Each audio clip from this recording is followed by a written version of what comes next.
Ryan, firstly, congratulations again on another Scotland call-up. How pleasing is that for you? I'm delighted. I've had a good start of the season, all the boys in there, and I'm just glad to get some international recognition, and I'm delighted to just be back in the setup. So what mindset do you go into the setup? As a case of trying to learn, or very much with 3 games you've got a chance of playing? Yeah, obviously, I'm going to go in and try and take what I can from it. The gaffers told me not to go in there and just make up the numbers. Put my stamp on training and try and get myself involved in the games. Give Steve Clark a little bit of food for thought, and you never know what can happen. But ultimately, I'll go there and I'll take what I can from the training and the games, and hopefully add the quality that I see from the players that I'm playing with to my game. How big a step up is it for you? It's massive. That's what everybody wants when they're growing up, to play for their country, and to get that chance to go and hopefully impress in training, and hopefully get that chance is it's a dream come true, and hopefully as I said, it'll be a step in the right direction of where I want to go. Do you think you give something different to the team? Maybe a right foot, because they're all right footed in there, but is it something, do you feel that your style is different and it can add something to the team? Potentially. There's some quality players in there, and obviously I might add something different. The manager might see something in me, but I'll just go there, try and learn, develop, and as I said, put my stamp on training, and hopefully I can catch the eye. Are you the type of player that will speak to the others in there and the other defenders and ask for advice or look for feedback? They were really good with me last time. They told me kind of things the gaffer likes to see in training, kind of things, tips and tricks to the trade really in there. So no, they're good boys, and I'm just going in there with an open mindset, and hopefully I can catch the eye, as I said. Do you feel like there was stuff you came back from the camp in November with that had kind of developed you as a player? You came back to Hibs and I don't know, felt like you'd added something?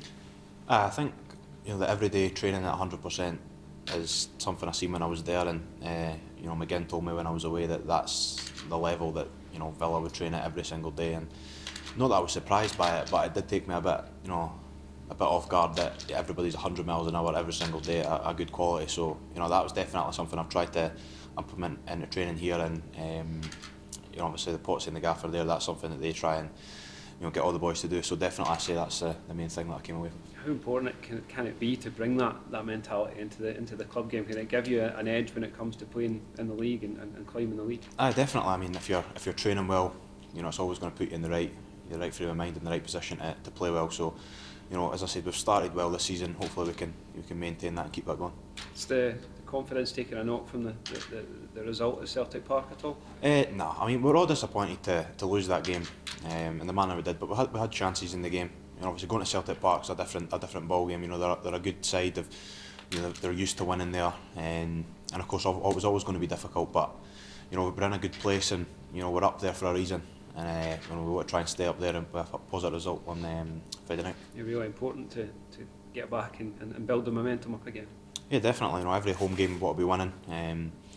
These are the kind of games that we've slipped up in years to come. So, years past. So we won't be taking this one lightly. Hamilton seem like the sort of team that can trip up a few teams as well.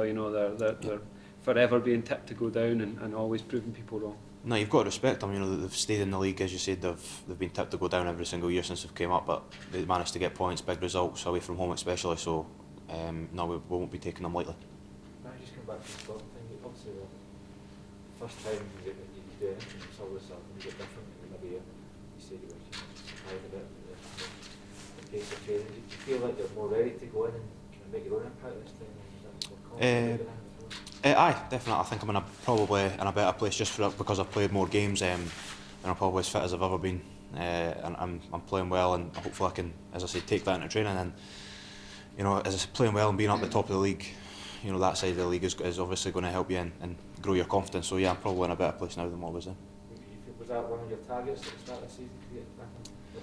Definitely. To be fair, it wasn't really in my mind. I just wanted to get back playing regularly and get back into the 21 setup, and anything after that was a bonus, and now I'm in there, I want to try and stay in there. Ryan, for a defender in particular, how awkward is this handball rule at the minute? Is it a bit of a worry every time a ball comes into the box? It was a worry, but I definitely I caught the ball a few weeks back and I got away with it, so it's probably not too bad for me. But nah, it's difficult. I think 9 times out of 10, when you go out for a header, you look at to protect yourself first and foremost, because you know how dangerous head knocks can be, and you know, I think you've got to give a little bit of leeway.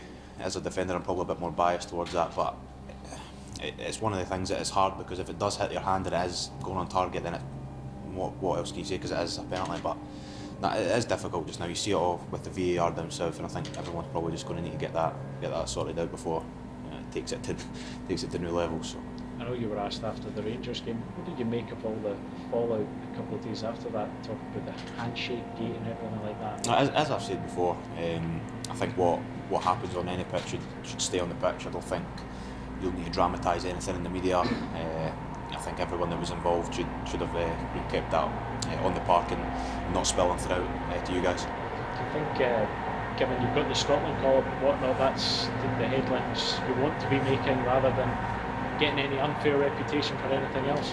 I don't think I got any headlines that were negative to my performance against the Rangers game. So listen, headlines are something that a lot of people will look at, but I'm going to try and stay whatever's said in this building, and obviously in the Scotland camp as well.